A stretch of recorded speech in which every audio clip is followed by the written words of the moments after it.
It's that time of year, the prime rib sale at ShopRite. Black Angus are $6.99 a pound. We got 2 ribs. We had them cut, 1.25 inches, and now we're vacuum sealing them for the summer. And last, we have 3 ribs for Christmas.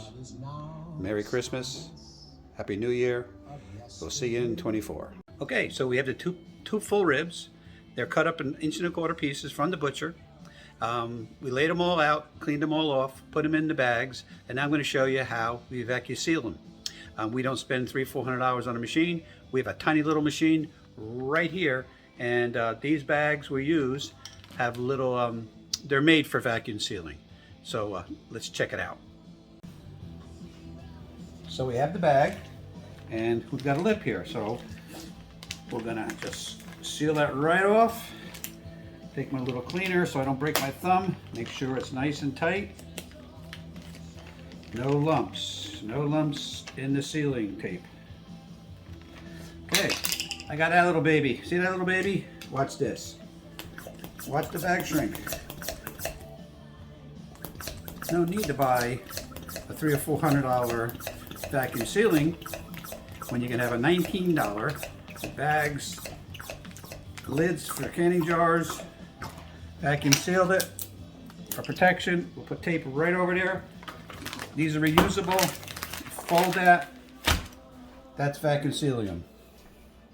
So they're all vacuum sealed in the downstairs cooler. There's 20.25 inch ribeye steaks, all vacuum sealed, out of 2 full prime ribs. Now that the steaks are all cut up, we have a 3.5 pound prime rib that we're going to have Christmas Eve, or whenever. And here's the original tag. As you can see, it normally went for $14.99. All right, it's a 20 pound, not this, but the entire rib, and we purchased it for $6.99 a pound. Now I'm going to show you what I do with it. Okay, I'm going to just click this off and get it unwrapped. Okay, we are ready to take that prime rib. So that's the bottom. That side you want to put down on the bottom. And I have this rack right here. Okay, and it's a tray. And what I'm going to do is I'm going to put this in the refrigerator, and we're going to dry age this. So we're going to put paper towels down on the bottom over the rack in case it gets too wet, it'll go through the rack. I'm going to put this down as so. Let's see if we get a better camera. So you got a 3.5 pound, probably 8.5 pound, 3 rib prime rib. Now we're going to take some more paper towel, and you don't have to put one layer down. You can put a few layers down. Okay, and I'm just going to put that down, a little more on top of that. It's coming, folks. It's coming. Okay. Double that. So basically about 3 layers of paper towel over top. I'll just pat it down so it sticks. Now, let's see if we can get the whole image here. So this is what it looks like.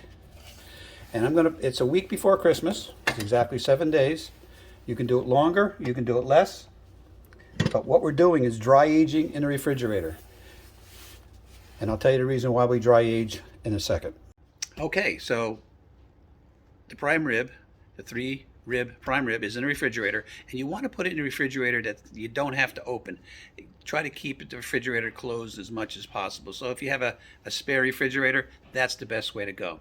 Now, it's a week before Christmas, and it's being aged in. Now, the reason why we age it is when the prime rib is dry, because it's always been cold, it's always been moisture, it creates moisture inside. And the moisture is in the form of water. So we want to drain that water out. It concentrates the flavor. It'll cook better. Plus, when you cook it, you don't want to cook it cold. And the more moisture in the prime rib, the colder it's going to be, and the longer it takes to thaw out. Now, a couple days before Christmas, as it's still in the refrigerator, I'll salt it. I'll salt it all the way around. Not too heavy, but enough kosher salt, Himalayan salt, sea salt, and that'll also speed it up. Okay, so now the only thing we have to do is we just got to wait until Christmas, a week away, and we'll pop that in the oven. Now I like to cook it slow and low, just like a brisket. Some people do the 500-degree trick. I don't like that. And again, cooking your prime rib is going to depend on your oven. If you have an electric oven, you need to keep the moisture more because that's going to dry out the prime rib. And if you have a gas, it's a little less tedious. But I always add a little water to the bottom or even some beef broth. And then I'll go in every 20 minutes or so, half hour, and I'll baste the chicken, or the prime rib. You typically don't have to add more water because of the fat in the prime rib. Okay, so I want to wish you a Merry Christmas again, a Happy Hanukkah, Happy New Year, a happy holiday for everybody concerned. God bless.